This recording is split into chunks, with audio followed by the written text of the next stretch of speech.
Hey, what's going on, family? It's your boy Joe, and welcome again to the Mailroom. We talk about everything from music, fashion, and church culture. And of course, we're also just going to talk about old school biblical principles, but just from a little bit of a new school perspective. Now, as always, I got to just jump right into this while this stuff is in my head. You know, I'm kind of scatterbrained, so I got to get it out of here quick.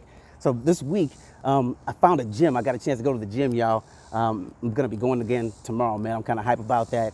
And that brings me to what I kind of wanted to talk about. So back in the day, I used to, post my workout videos every once in a while. Then I'd also, of course, post my music content, all the different things that I was working on. And the crazy thing is that I would post a workout video and I'd get like hundreds of likes, whatever. But then I would post my music stuff like, a couple days later, do some kind of like, inspirational talk. And I get like, like a little splattering of likes and all that kind of stuff. One week, I messed around and did a workout video, and then I did a music video right afterwards. And it was a trip to me because I ended up getting like, twice as many likes after I did my workout video.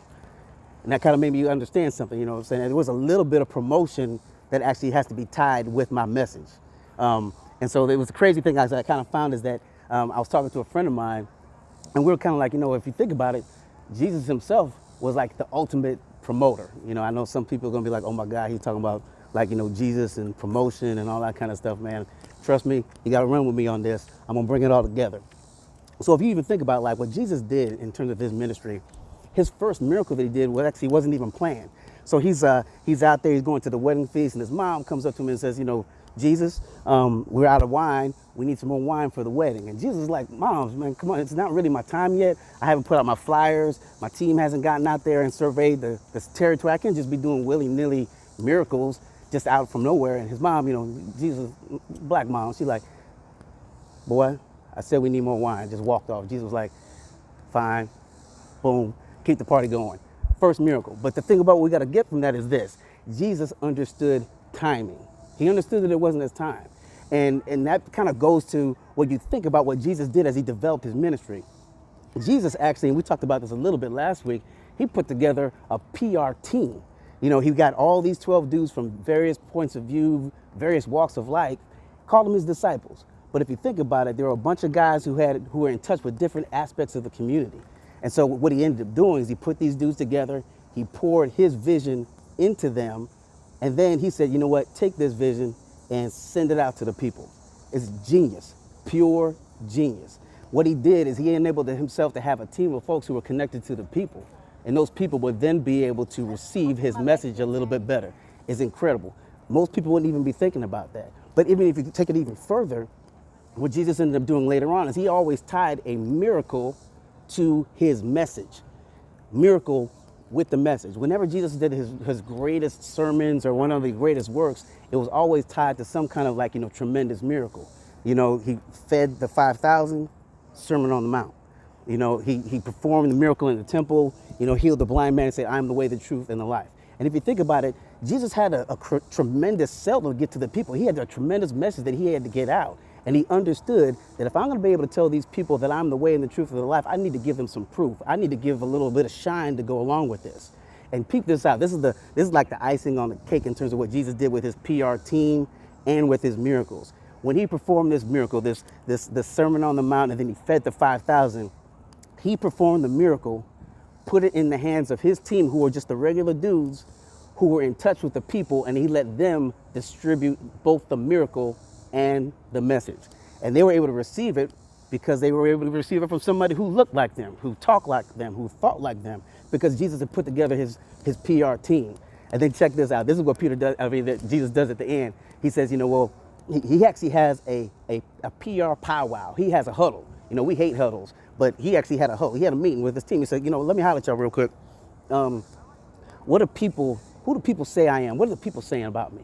And then they're like, well, some of them say that you are, Elijah. Some of you say this, blah, blah, blah. And Jesus like, that's cool. He was getting a feel for what the people were saying. But then he had to check on the vision real quick. He said, well, who do y'all say I am?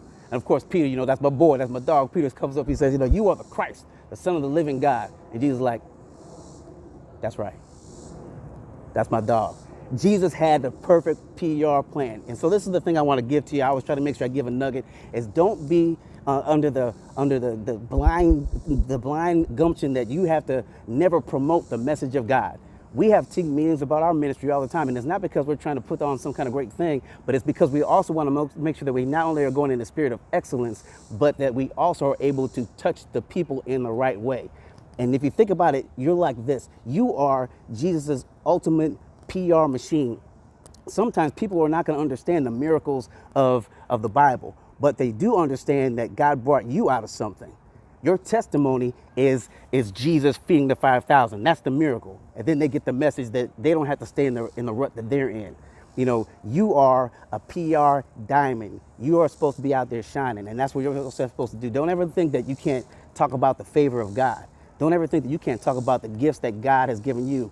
Every time when you talk about that promotion, when you talk about that job, when you start that business, you are Jesus walking on water. You are the miracle that now can pervade and be put out there before the message. Keep that in mind. Don't ever think that you can't shine. There's nothing wrong with that at all. I tell you what, I'm not going to talk y'all to death. You know, Pastor Walt, he always talks about the raw and the real, and I think that that's just the best way that I can kind of put that. You are a miracle, and always make sure that there's nothing wrong with promoting your miracle if you are promoting God's message. I know that that's not exactly, it ain't in the book, but it's in there. You know, that's what I always like to say, and I'm gonna leave y'all with that. As always, I appreciate y'all checking this out. If this thing is touched you or moves you, make sure you like it, share it with your friends, or you can even just put somebody's name in the comments down below. Either way, man, I'm glad that you came and hung out with me for a quick minute. Again, my name is Joe Anderson. This is the Mailroom. I will see you next week. Love you. We are EBC Steele Creek.